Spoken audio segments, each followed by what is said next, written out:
wake up now. Yeah. Good evening, we're on the air. Tonight is Thursday, April 11th. Planning Policy Commission meeting come to order. First item of business is approval of minutes from a meeting back January 24th, only 3 months ago.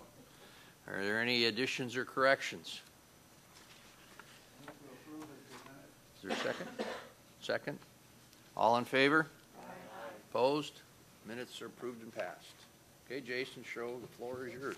Well, let me explain what we're doing tonight. We're doing a public hearing, and the city will give a presentation by Keith Niven, and then we will open it up for members of the public to make their comments, have a public hearing. You can go straight to Keith for a presentation. Yes. I think I'm ready. Good evening. And then the commission will have a chance to talk about it before we decide what we're going to do. So, floor is yours. Thank you, Mr. Chair. Planning Policy Commission, good evening. My name is Keith Niven. I'm the city's Economic Development Director, and I'm here this evening to talk to you about some proposed code amendments to the city's Transfer of Development Rights program.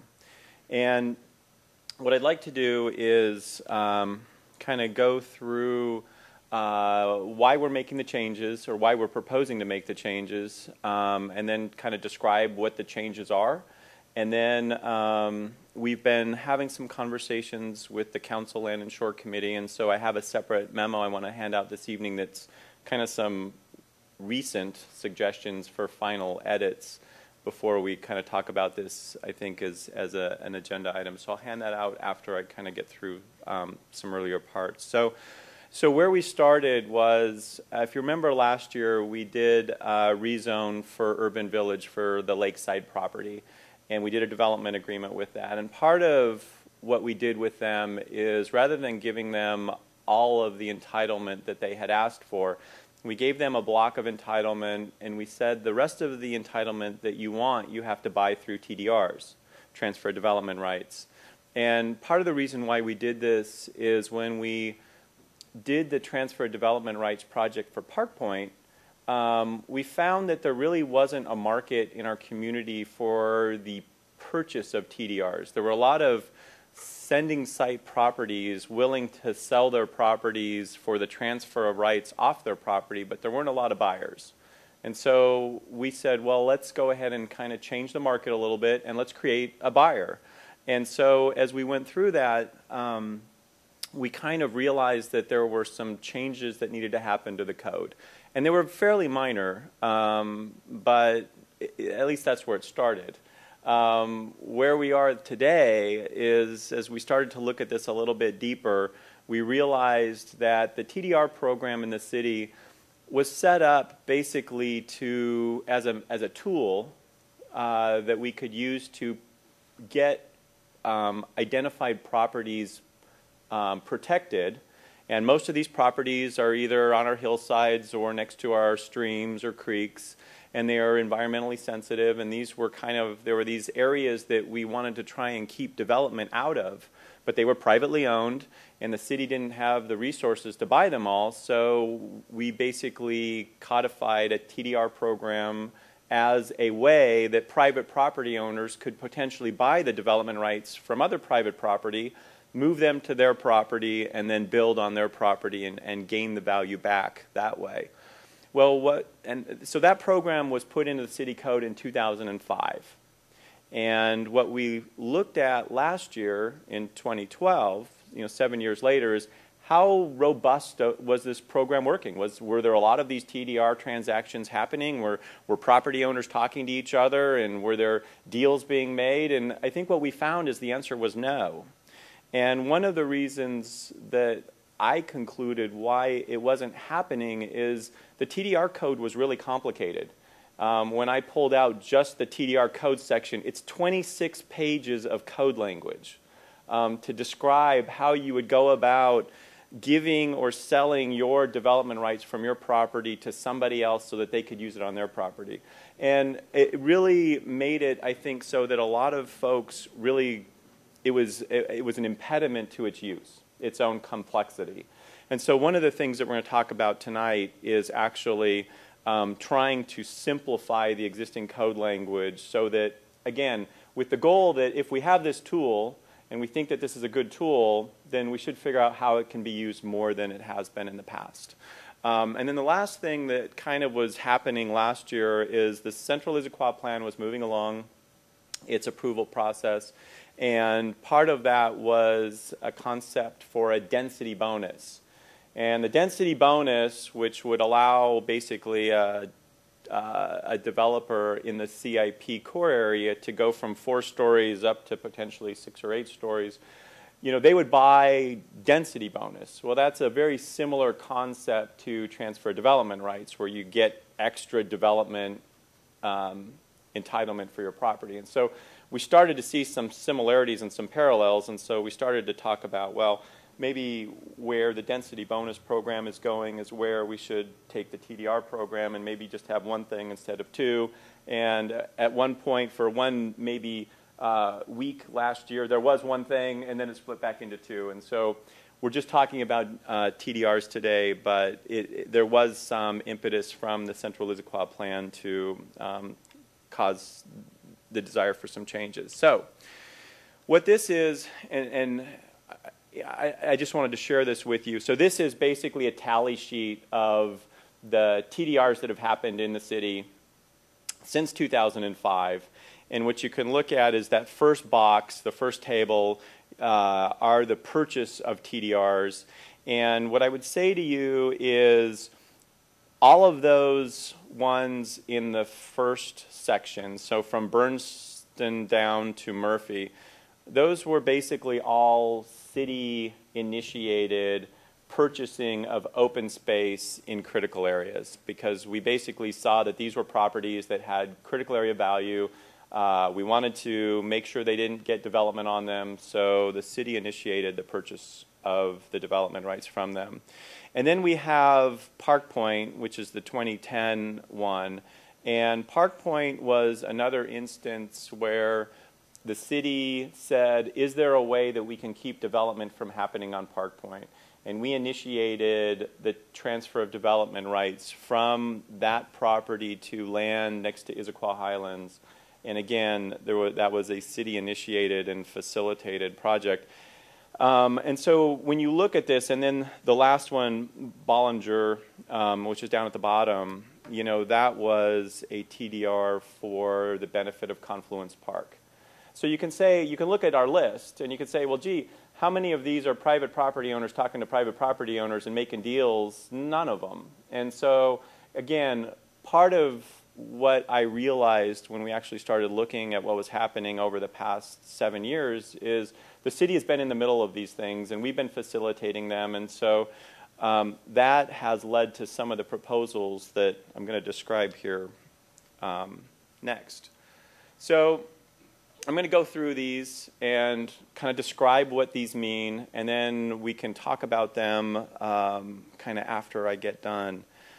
So right now, both in code language and on the city's TDR map, it identifies priority 1 and priority 2 sending sites. And the purpose for that was that the city, as the city kind of went around on its map and figured out which properties were the most important to preserve, it wanted to create a hierarchy.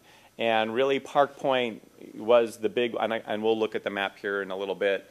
And if any of you, and I've got it that I can put it up here if we want to talk about it more in detail later.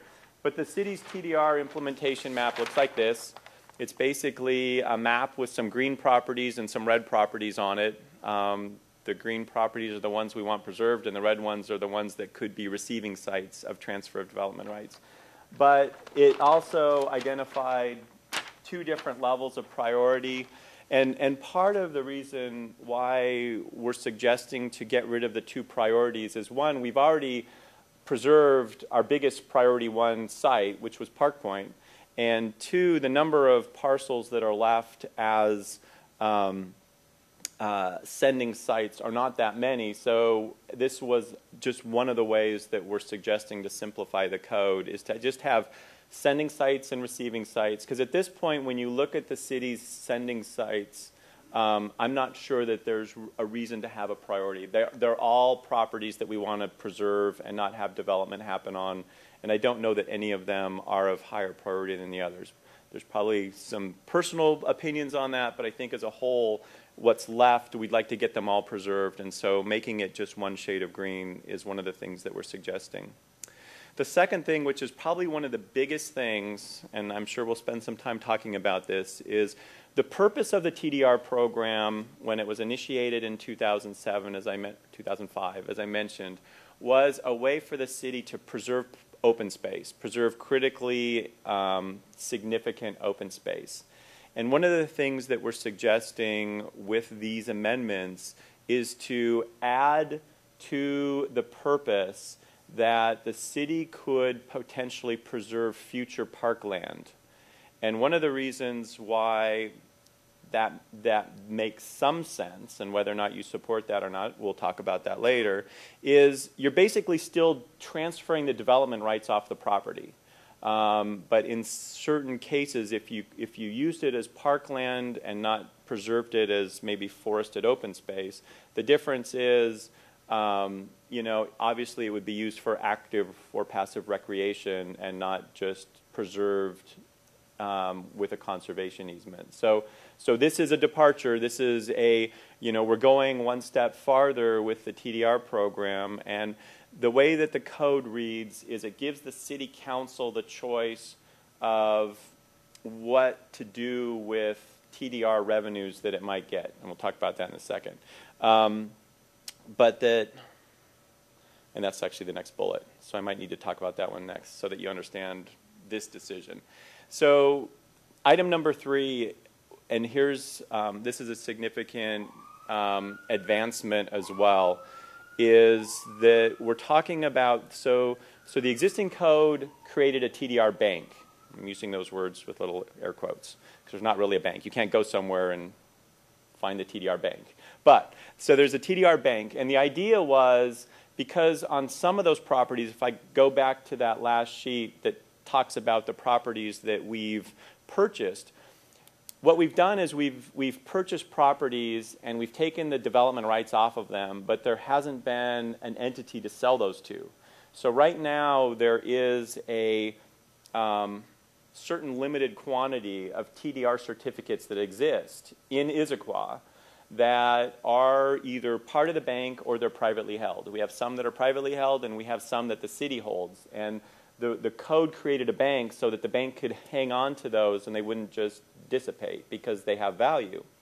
So what we're talking about here is expanding the ability of the bank to not just take in TDR certificates, but to potentially sell TDR certificates. So the conversation would be if a developer came into the city and said, I'm interested in a TDR, I'm interested in developing on this property and using TDRs to get to a taller building height, or whatever the case is, but I don't want to go talk to some property owner about buying their homestead because that's just a really squishy conversation and I don't want to have it. What this would allow them to do is to say, let's pretend, or hypothetically, that they're interested in buying 50 TDRs. The city could basically write them a certificate for 50 TDRs at a value that would be set by whatever the comparables are in the market. So if the current value of a TDR is say $15,000 a TDR, we could then issue them 50 TDRs. They could go build their project. They would pay the city the value that was set, so 50 times 15,000. I don't know what that is because I'm bad at math. But we would then have that revenue that the city could then do one of 3 things. And when I say the city, it's the bank, the hypothetical bank. The bank could either purchase existing TDR certificates, and one of the things that we're trying to do is to get those off our books. So not only the ones that the city own, but we have some that private property owners own that are saying, hey, you know what, we did this deal, we want to get rid of these certificates, but nobody's buying them, and that's a problem. And I don't know how big of a problem it is for the city, but I think we would like to alleviate that backlog if we can. So one of the things that the city could do is use that revenue to turn around and purchase existing TDR certificates that the city doesn't own. That's one choice. The second choice is we could take that money and we could go buy a piece of open space property that's identified on our sending site map and, you know, facilitate the acquisition of those properties that way, kind of like what we have done in the past, where we've facilitated the acquisition of those properties. And then the third thing, and this goes back to bullet point number 2, is the city could choose to buy a piece of property for parkland. And what is envisioned here is it would be a way to potentially implement part of the Central Issaquah plan through the green necklace that's identified as the kind of community facility portion of that plan. And if you think about it, most of this density that we're talking about is probably going to be in the CIP area. And so allowing for a revenue stream to exist to actually purchase parkland, it's not going to pay for can't pay for the park improvements. It would just be about buying land. This is a way that could potentially add some community benefit that way. Ultimately, that decision, whether you're buying certificates, buying open space, or buying parkland, that's a decision that's made by the city council, not by the bank. So I want to be clear that that's not either me or Jason making that decision. That would be the city council. And I would assume that the priorities of those three things would kind of fluctuate over time. You know, at some, you know, the pendulum always swings back and forth. And, you know, at some point, we're really interested in getting more open space and adding to our preserved properties. And during those times, I could see the council saying we would use that revenue to buy open space property. You know, there'd be times when maybe we really want to build a park and we don't have the revenue to purchase land, and maybe the revenues would be used for land purchase for a park. So that is that's part of the proposed changes that's in there now. I mentioned the next bullet says kind of the change of process. Right now, what we're suggesting is that to add a sending site, to add another green property to our map would be a level 1. And what a level 1 is, it's basically administrative, it's pretty easy. And part of the reason why we're suggesting that it be that easy is because, you know, it generally doesn't cause that much property owner anxiety. At least that's my impression. You know, if your neighbor decides, and they've got a ranch, and they decide they want to designate their property as a sending site, for me, okay, that's good, because I know that no big development project is going to happen there. You know, if indeed they're successful, at the end of the day, that land gets preserved as open space, and now I have an open space area preserved next to my house. That's usually a good thing. So I think we felt like creating a sending site on an area that's not currently designated as a sending site seemed like that was of small controversy.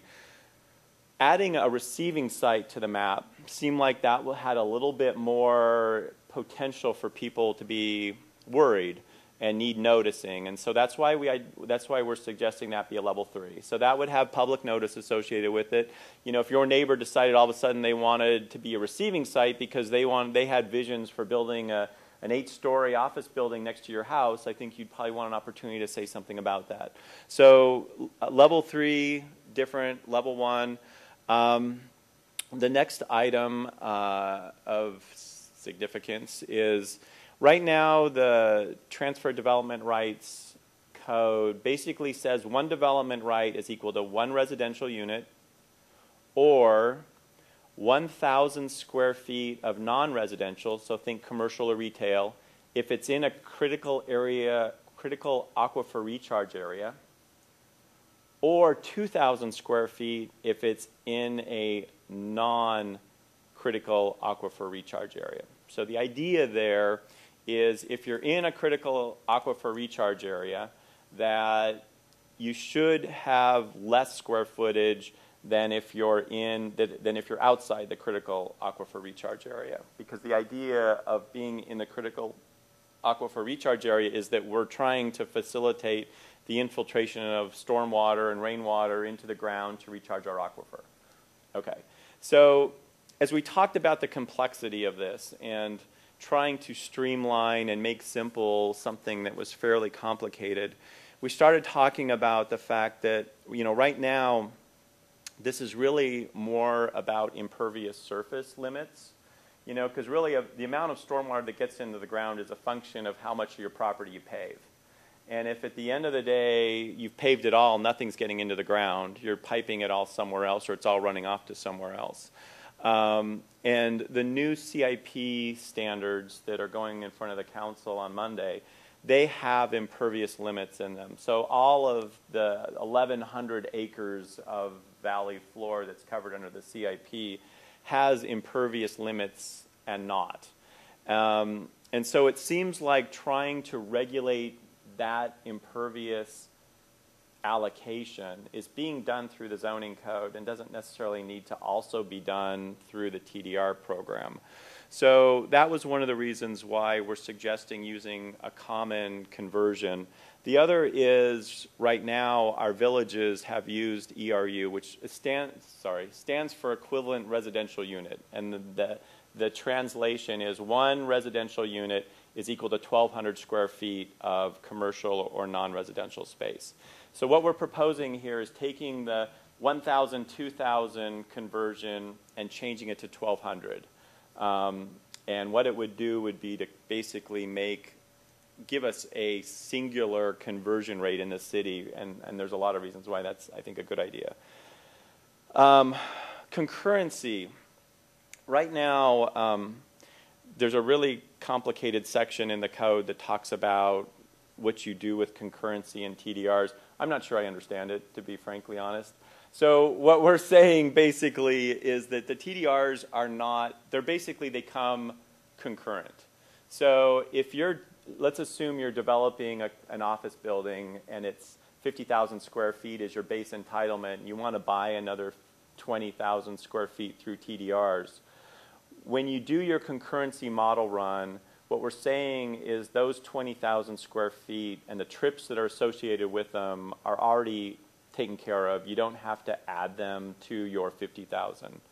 And that's kind of the way it reads now, but I think you have to be really smart to get there. And so we're basically just cleaning it up to say, TDRs come with their trips. So if you go out and buy TDRs, whether it's from the bank or from a property owner, they come with trips. They come with a certain amount of square footage of entitlement or one residential unit if you're doing residential, and kind of that's what they are.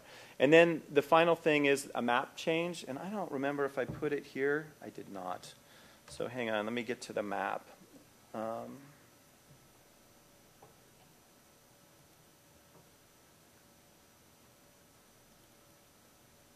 So this is the TDR map. And as I mentioned earlier, right now, and can you tell up there? You can't. I apologize. So the green, there's actually two shades of green. So what we talked about is condensing those down into one shade of green. So there'd basically be green properties and red properties. And then the other thing that would change on the map is, as I mentioned earlier, because we added Lakeside as an urban village last year through the zoning change and through the development agreement process, the Lakeside property, which is right here next to Issaquah Highlands, that would also turn red on the map. So we'd add that as a new receiving site, and we'd kind of streamline some of this text over here that relates to sending and receiving sites. So those are the kind of big picture things. Now I got a couple other things to go through with you guys, and I'll go ahead and pass that out. And I apologize for not being able to get that to you before tonight. We actually talked about it at the Land and Shore Committee on Tuesday, so it's kind of fresh. But basically, what this is there's 3 items on this 2-page memo. And I'm going to go through them and tell you kind of what their importance is. The first item is basically some additional minor edits to the text language, and I'll walk them through with you. So underneath A on 1, what it says is remove community amenity from section 2010-205B. what it said was basically a park or community amenity. And it was a leftover thing where, as I mentioned, at one point, the density bonus program from the CIP and the TDRs were running kind of side by side and almost overlapping. The density bonus program, it basically says that you can buy density bonus, and I assume you guys, if I'm telling you too much that you already know, just let me know. But what the CIP density bonus program says is that if you want to go above 4 stories, that you have to basically buy your density bonus. And then what the city uses that money for is either the purchase of open space, sounds similar to TDRs, the purchase of parkland, again, similar to what we're proposing in TDRs, or the purchase of land for affordable housing. And that's where we diverge, because what the council committee, the Land and Shore Committee, was clear on is they did not want the TDR program used for the purchase of land for affordable housing.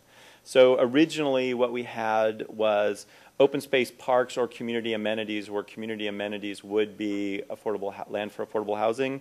And so it was kind of a leftover phrase that needed to be removed when we got the direction that the council was not comfortable with that. So that's what A is. So basically what A says now is that it's just going to increase the opportunity for parks, and community amenities was removed.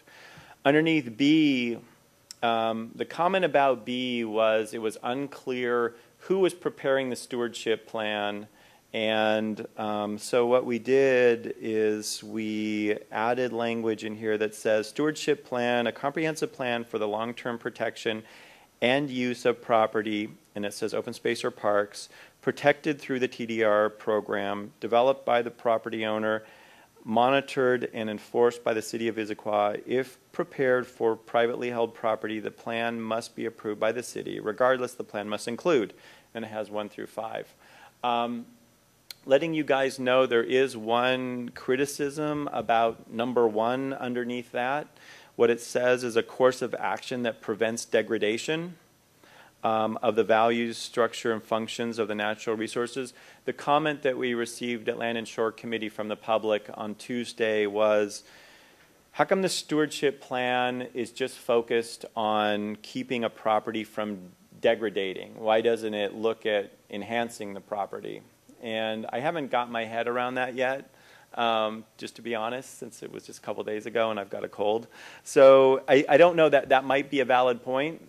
Or not, I'm not sure. I need to really think about, so we get these properties, and maybe they're next to a creek, and maybe they have blackberries on them. And what this says is, well, you just need to do your stewardship plan that says that you shouldn't make the blackberries worse, or you need to keep them, as whatever they are. And really, the focus should be on, if the property needs it, there should be a pathway to how do you get it cleaned up if it needs cleaning. And again, I need to think that one through a little bit more, so there might be some changes to that need to come. I just don't know yet. Item C on that one, when it talks about the level review, and we talked about level 1, level 3 review, the council committee suggested we reference the IMC numbers. So what this says is we're adding the IMC references to be clear. And that's the same for D as well. On E, the comment on E was the committee, one of the committee members, right now, if you're going to participate in the TDR program, it gives you 2 choices. Either one, you can dedicate your land to the city, and we own it, or you can retain the ownership of your land and protect it with a conservation easement. And what one of the council members was concerned about is if it was that second choice, where the property owner keeps their property, but they basically protect it with a conservation easement, her concern was that if that person then sold the property, down the road, how likely is a buyer going to know that they can't just go develop on the back of their property? And I think it's a good question. And so my little highlighted still checking with Wayne means I'm still checking with the city attorney and having conversations about that to make sure that that's not a problem. The F on that one is, so originally we had on here park land that could be used for either hardscape or softscape. So we had kind of gone a little bit too far with the definition because really what we're talking about is buying land. The programming for what happens in that park, that's going to be a whole separate conversation that happens with our park department through park board and all that other kind of stuff. And so trying to even crack the door on whether there's hardscape or softscape or what the programming is for the park, that all seemed inappropriate. So we basically stripped out some language because of that. Then what G is, and G again takes some of the existing code language, which basically said, you know, we're trying to clarify this issue of if you use a conservation easement as a tool, that it has to be on a form that's approved by the city, it has to be publicly recorded by King County, and then there's a little cross out if you look at the second to last line, second to the last full line. It used to say all conservation easements shall allow city staff access. And the comment that we got is a lot of times we get volunteers to go out and clean up property. And if it was strictly worded per this condition, it wouldn't allow the public on the property. It would just allow city staff. And frankly, I'm not going out there, but there's others in the room that might. Thank you, Janet. So, so that's the first section. Item 2 is use of the ERUs, and I talked about that, so I'm not going to talk about it again.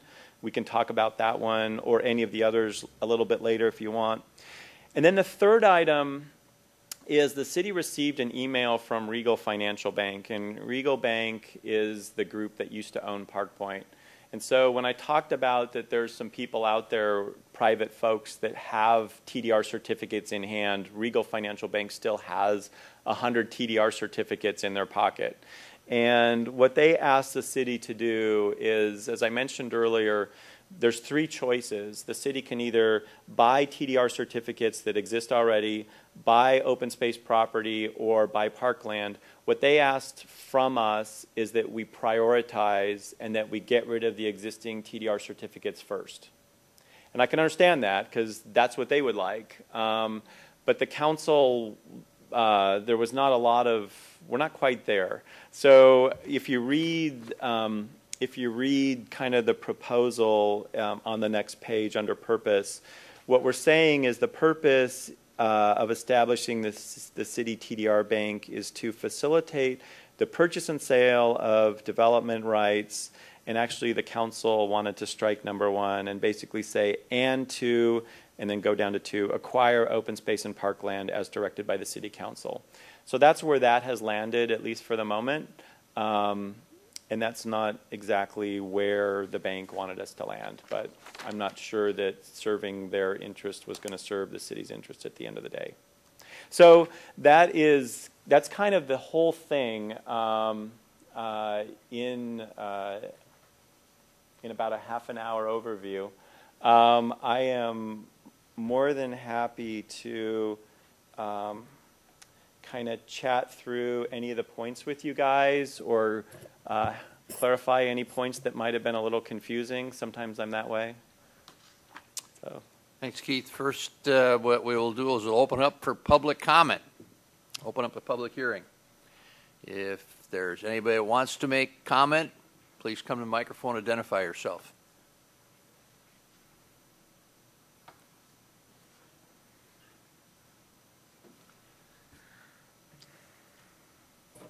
I'm Janet Wall, and I'm a resident of the city of Issaquah, and I live in Overdale Park, 22740 Southeast 56th Street, Issaquah, Washington.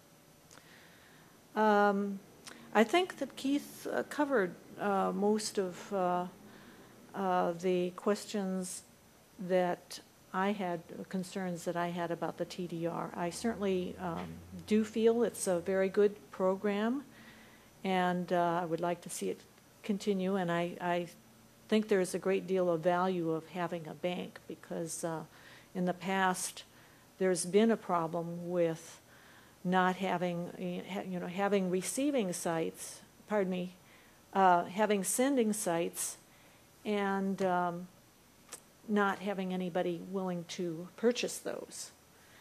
And, you know, I've thought of places you know, there are places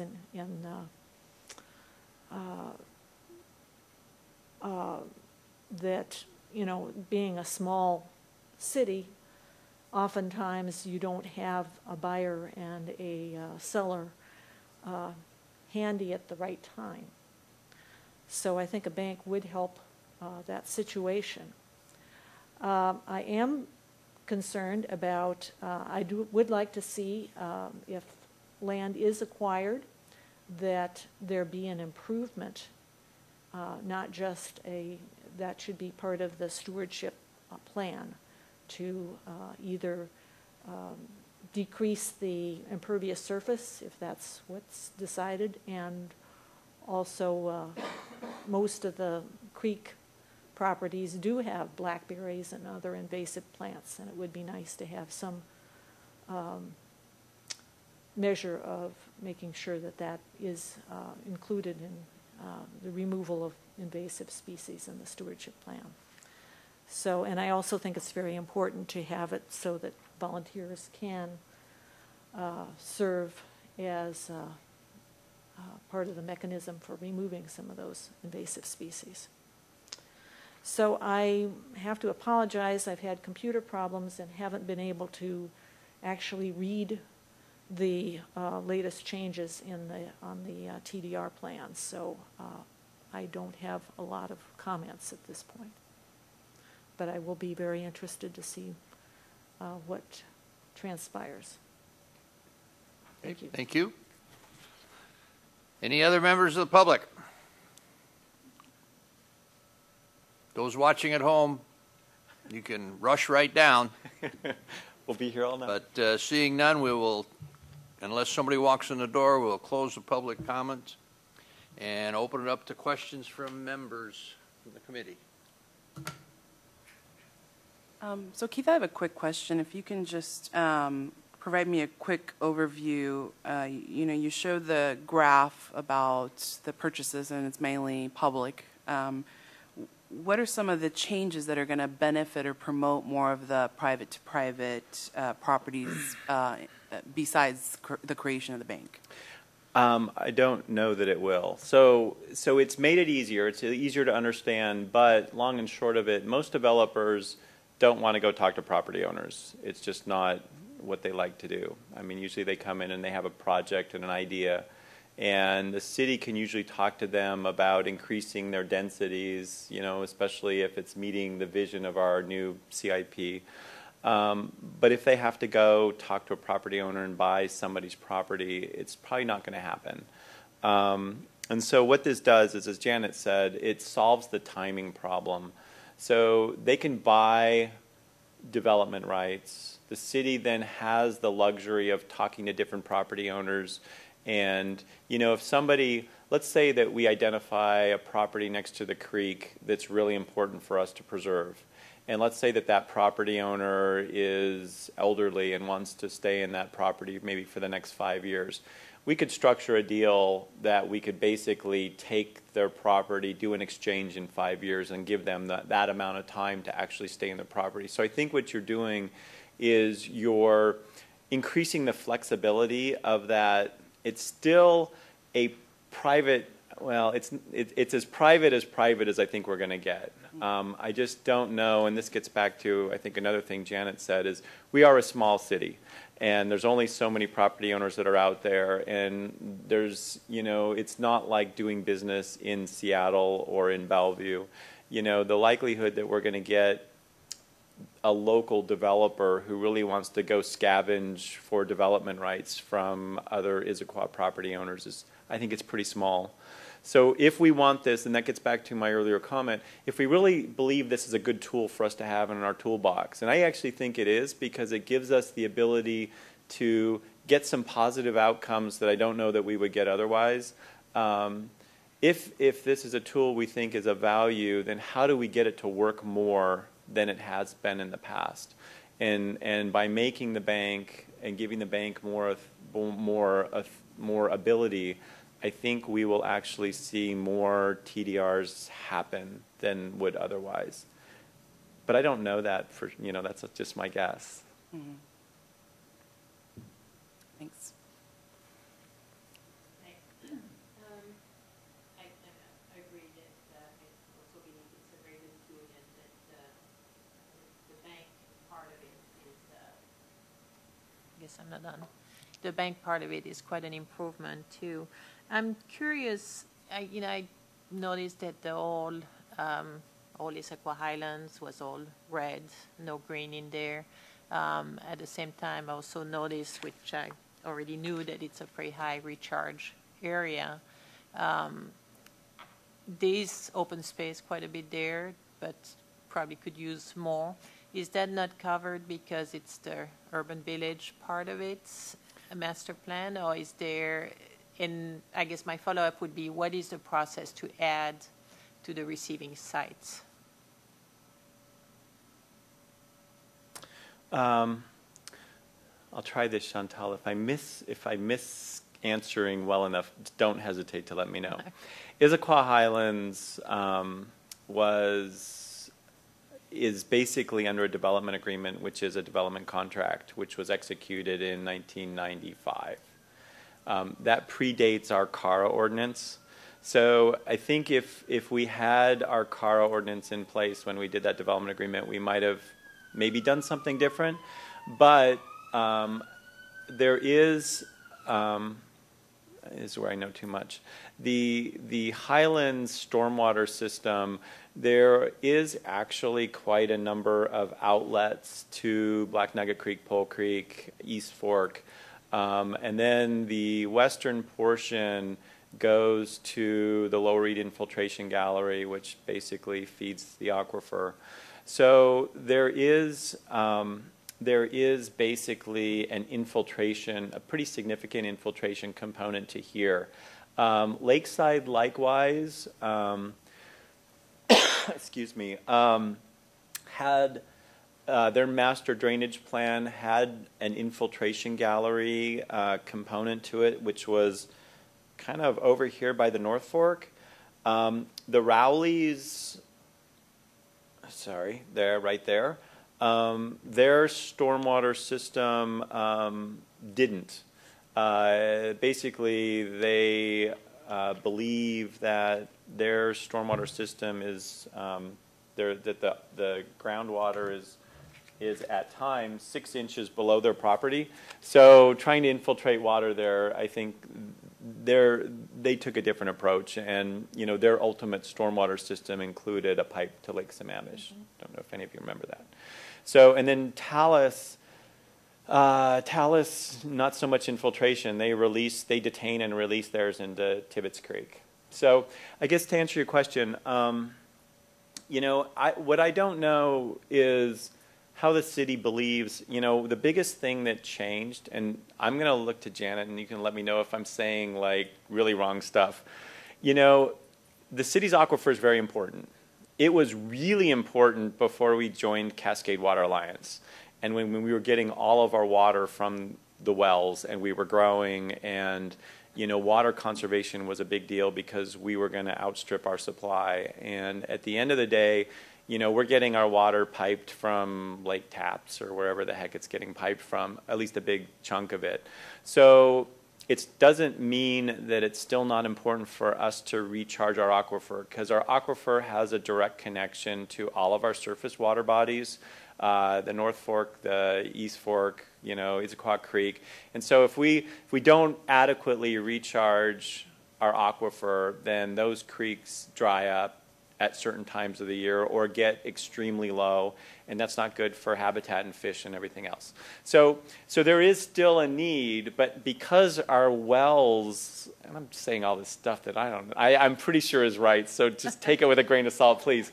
Our wells are producing less because we're getting supply from Cascade Water Alliance. So if our wells are pulling less water out, I'm thinking we're doing okay in terms of our aquifer recharge, but I have no idea. I haven't seen any reports. I haven't heard any presentations on, how's our aquifer doing? And 10 years down the road, is it better than it was 10 years ago? I have no idea. There was another issue with the water too, not just the aquifer recharge, but also the upwelling in Lake Washington for sockeye spawning. This may be old science. I haven't been a biologist in a long time, but I remember that being a very serious issue with the old highlands development and the impervious surface there. Right. And I think that, most of the development projects that have been kind of approved since the Highlands have all included some material restrictions in terms of the things that were producing the algae blooms in the lake. And, all those kind of things I'm hoping are getting better, but we're adding a lot more development to our community than we had 15 years ago. So I guess the second part was, how is there a process to add to the receiving, the green part of the map? The sending sites. The receiving, the green. Green is sending. Green is sending. Right, sorry. It's okay. So, so the process is, yes, we have. So that was the one where I talked about we kind of streamlined that one down to be a level 1, which is administrative. So if we have a creek property owner who comes to us and says, you know what, I'd really like you to buy my property, and we identify it as one that has some significant environmental benefit to our community, and our community is the fish too, we can fairly easily add it to the map through the level 1 process. Right. And again, once we get to that point, once we get to the point where the bank has the ability to go buy property, I am assuming we're going to look to this map and somebody's going to have some direction to give the council on which green property would be at the top of the list. And Chantel, we were discussing that the CIP hopefully drives more of that as well on the map. Yeah. We hope. We hope. Any other questions? I've got a couple. Do we know the amounts of properties in the city total right now that are sending and receiving? Are these the only ones that are there, or are there potentially more? I think there's potentially more on both sides of the ledger sheet. I would think that we should be able to identify, we've only got X number of acres in the city. We do. We should be able to look at all the properties and say, here's properties along creeks that are potentially TDRL sending sites or receiving sites. Absolutely. So we have a finite number to, 53,1,206, whatever. Even though, so there's two pieces there. One is, could we go through and update the map and, at least get all of the green and red properties that we think are appropriate now. Since we're amending the map, let's do as much as we can. That makes sense to me. I would guess Margaret would be the best one to talk to about the green properties. Margaret McLeod in the planning department. Parks, sorry. And then the only other thing that I would say about the reds is, I asked Mark a question about should all of the CIP be red? Mm-hmm. And I haven't talked to Mark yet, so I don't know the answer to that question. So that could potentially add a bunch of red, to the valley floor. Now, obviously, the green that's in the CIP, we wouldn't be turning red. But, the rest of the CIP area, would it want to be red? I don't know the answer to that, but that's a great question. The second part of that is, could we figure out how many potential TDRs there are in the city if you looked at all those properties and ran the calculations? The answer is, yeah, you could. It would take a lot of time. Even though we're simplifying the code and how the certification process works, you really need to go through and look at each property and figure out how much of those properties are critical areas, and you do a calculation based on how much of it's critical area and how much of it is normal developable land. I'm not sure we have the bandwidth to do that right now, but I think it's a great idea, and I wish we did, but I just don't know that we do, to be honest. All right. That's a given. Now, back when we first started talking about this, it was my understanding that one of the difficult things was valuation. And I don't think, for some of the newer members, we ever got an answer. It was kind of described as, well, it'll depend on what the market bears. That seller A will be looking for buyer B, and he'll say, I've got 15, and how much will you give me for them? And then a month later, seller C will say, I've got 43. I want to sell them to this guy, and how much will you give me for them? And then over time, you would now have some kind of averaging, or the city would know that they go for $15,000.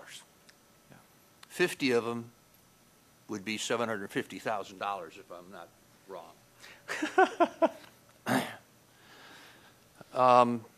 The problem that I see is that that's figured on buyer and seller and a fair market value. Now we throw in this bank that all of a sudden becomes the buyer. How do you end up getting a valuation when the bank is going to be the one doing all the buying, and it will establish, kind of fudging the books a little bit on establishing the value? Because this year the city, the bank, buys them for $15,000 and then says, oh, geez, I don't know, got potholes and we got this stuff. Next year, let's make them $20,000. How are we going to establish a value when we are eliminating the buyer, seller, and the fair market value computation? So we need to be clear on this, because I want everybody to have an understanding of how this is going to work. Because if there's a misperception, I think we're all going to feel like somehow we got taken to the cleaners. So let's walk through how this is going to work, at least the way I see it working. So a developer comes to the city and says, I've got a development project. I'm interested in buying 50 TDRs if they're worth this. And maybe he says, I'm willing to buy them at $10,000. I'm going to keep the math simpler for my brain. I'm going to buy them at $10,000 a unit. So the city is going to do some, I think, evaluation on what the comparables are for TDRs. You know, who else is buying TDRs today? You know, maybe not just in Issaquah, but maybe in Bellevue and Redmond and somewhere else. And we're going to look and see what are the comps, kind of to use a real estate term. And so let's assume we find some comps, and the comps are, you know, 12 to 15,000, depending on where you look at. So we go back to the developer. We say, you know, okay, we've done some research, and the comps are really 12 to 15. You know, let's split the difference, and we'll sell you. You will sell you your units for $13,000. And he says yes. Let's make it easy. He says yes. So we now have sold, let's say, 50 units at $13,000, and we go out, and so I'm just going to make up a new number. The math doesn't work. So let's say we have $1 million in the bank. Thanks, sorry. So we have $1 million in the bank, and so now we go out and we look for property. Okay, and so we look and say, okay, what property can we buy for $1 million? And let's say that we find that there's 3 lots in here that we can get for $1 million. Well, it could very well be that the development rights that come off that property are less than the development rights we just sold to the developer. That's the facilitation factor, for lack of a better term. So in other words, we're not getting a one-for-one value on development rights that we extinguish when we are buying property when it's after the fact. And all I'm going to say is that is how TDRs have been working in the past. So I can point to examples of both Park Point and when Port Blakely bought TDRs from the Mitchell Hill property. You know, what happened was the value of setting aside those open spaces was set first, or the cost of it, and then the developer was said, what do you need to spend that much money to buy that property? And they basically, in Port Blakely, in their case with Mitchell Hill, they said, we need 500,000 square feet of retail office space. And the city in King County said, it's a deal. And we saved all this land out in rural King County that was called Mitchell Hill, and it's the Mitchell Hill Collector. And Port Blakely got 500,000 square feet. When we did Park Point, we took a straight 1-for-1 on development rights from Park Point, but to get the land that became the receiving site, we gave Port Blakely an extra 500 development rights. So it's not going to be a 1-to-1 factor on how many certificates we sell on the front end and how many we buy on the back end. We're going to most likely end up getting less. But that's but the value, and so you can say, well, why do that then? Well, because we also then got land that we preserved as open space. And so there's the delta between those two values. I think the way we make up for it as a community is we're getting acres of property preserved as open space that we find important, and it's hard to put a value on that piece of it. So that's how this would work, and you know, if we're not all comfortable with that, then we should chat through that, but there's no way it's going to be a 1-for-1, because if I sell them to developer A at $13,000 and that generates a certain amount of revenue, it's not likely I'm going to find a piece of property to buy that has that same number of development rights on it that's going to be for that same cost. It just isn't going to work that way. Yeah, I'm not so concerned about that. I was more concerned about the valuation of the TDRs. So, in other words, if the bank is buying them 1 year at one rate, pretty soon the bank is the one that's setting the value that was being determined by what the fair market value is doing between independent buyer and seller. Now, if the bank is the one that's doing all the buying, so how is the value arrived at? It seems to me that somehow it's removing the fair market process between a buyer and a seller. They're not going to be involved anymore. They're going to be, sellers are going to say, well, bank, you buy it from me, and then you sell it to whoever you want to. So most people would say that the market would tell you that the value of something is what somebody would pay for it. And if the developer comes to you and says, I'm only willing to spend, I'll go from a 4-story building to a 6-story building, but I'm only willing to spend $10,000 per TDR, and let's assume we just agree with that, that's what the market is, because that's what he's willing to spend. Now, that's if there's no other things. Now, what I'm saying is the city, I don't expect that the city's going to not try and maximize the value of the TDRs. It's in its best interest to do that. But if I come back to the developer and say, you know what, they're selling TDRs in Bothell at $15,000 a unit, and so that's what they're going for now in Issaquah, and he says, well, okay, I'll just build a 4-story building, that's maybe the way that works out. I think part of this is, you know, the bank is going to set the value, but part of it is understanding that the market bears what the market bears, and if at the end of the day you set them too high and nobody buys them, then the market isn't working. So, will the bank buy from sending sites?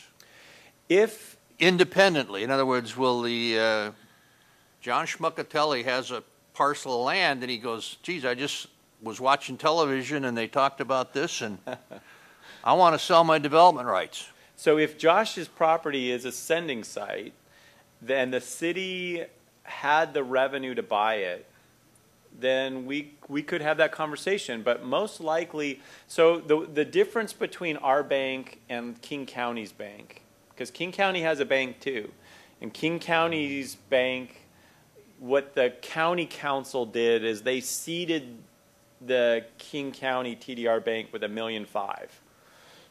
So they started with a bunch of money in their bank. So your scenario where, you know, Josh comes to us and says, buy my property, you've got $1.5 million and I'll sell you my development rights. They actually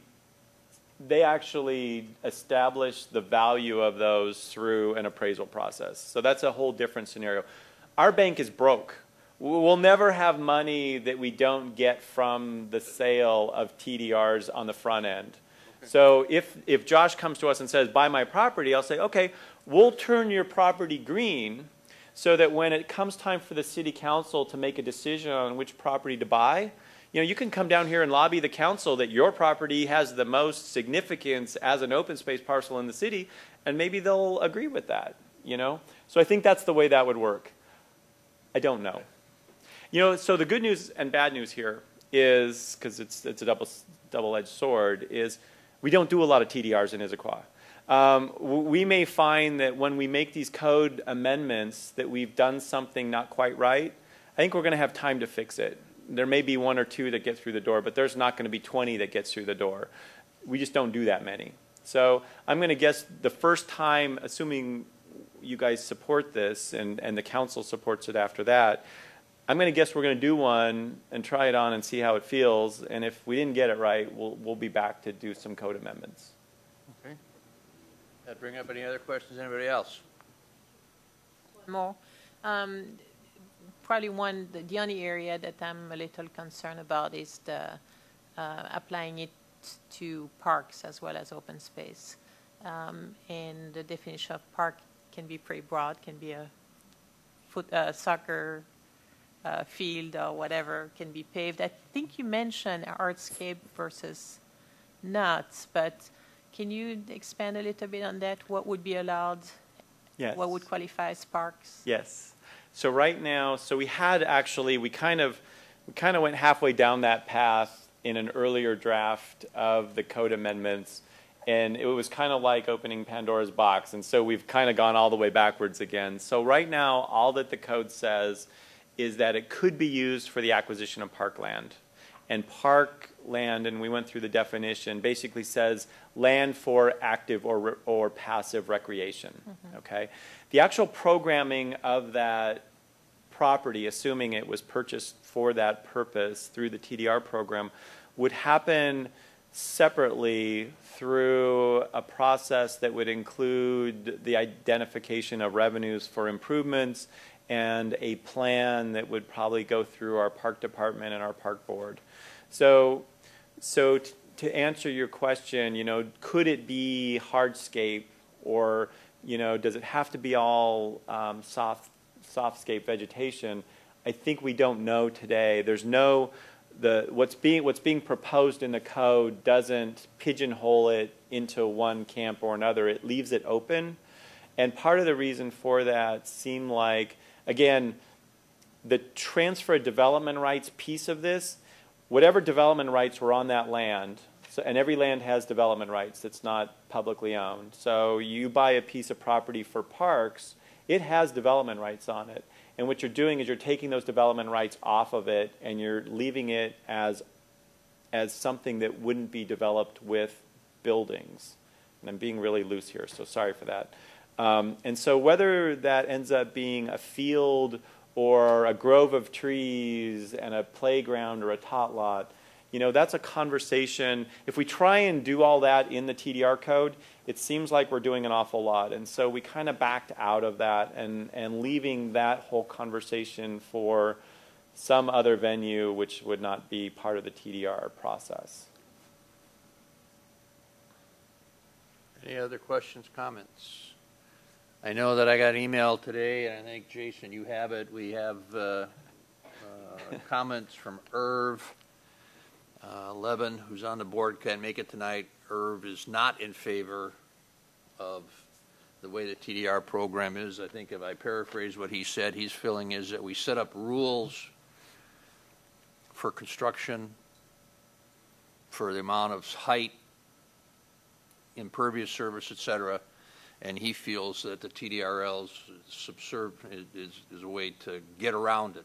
doesn't think it's a good thing because he doesn't think there's that much value to it. But that's Irv's comment, so he would probably oppose this. We're ready to, no more comment, to take a, Chair will entertain a motion in regards to the transfer development rights being approved as an amendment to the land use code. But first, I think we should modify what we have in the package by saying that all the changes, the minor editorial changes we got tonight would be included. Any objections to that? Chair will entertain a motion then. Second? Moved and seconded. All in favor of the proposal to recommendation amendment 1, the transfer development rights be approved as amendment land use code, signify by saying aye. Aye. Any opposed? Noting Irv Levin. Abstain. And an abstention. Irv brings up a good point, and I haven't had a chance to evaluate it. Okay. Moved and passed. Thank you. Thank you. Nobody from home rushed down, so Missed their opportunity. we now finish that business. We have, the next meeting is April 25th, maybe, with TIP, For sure. for sure. Yes. We will see you on the 25th. All of those who can make it, Gary Costa will be here to talk about the TIP. I will not be here. I'm out of town. I've also been asked to provide a short update on the board and commission consolidation process. I don't know how many of you have been following that too closely, but the council has elected to delay it for a year. And so the Planning Policy Commission, along with the Development Commission and the River and Streams Board, will continue in existence for another year until May 1st of 2014. The City Council will continue considering consolidation over the next year. The practical effect is there are several of you whose terms would expire at the end of April this month, and the Development Services Department has asked the mayor to consider reappointing those people whose terms would expire to a one-year term if they are open to that. If you are not open to that, of course, that's also perfectly fine. So hopefully you will all be hearing from the city clerk soon about that. So that's the current status there. Yeah, I'm not sure. I think mine is one that's up, Yours is one. and Irv's, I think, too, maybe, are up. And you're up. I think two of the alternates are up, and I think it's Carl and Irv Yeah. as the regular members. But I don't know. I don't remember which two alternates. Yeah. But Seemed to me that because of the council's inability to I make don't- a decision or desire for more time, that the common sense approach would just be to hold status quo for another year and just let everything continue. That's what I suggested to Trish, and she said that's what they want, but we aren't sure what the mayor wants, so we won't know until she puts her hand to paper and decides. But I suspect it's going to be, everybody's just going to stay the same. So. Although I was hoping for a raise, but what the hell. we will double your salary. Can still hope. Still hope. In that case, we can adjourn at 7:44. Thank you very much. How about 10%, Carl? 10%? Oh, that'd be great. I get 10%. 10% of nothing. Yeah. Last I checked.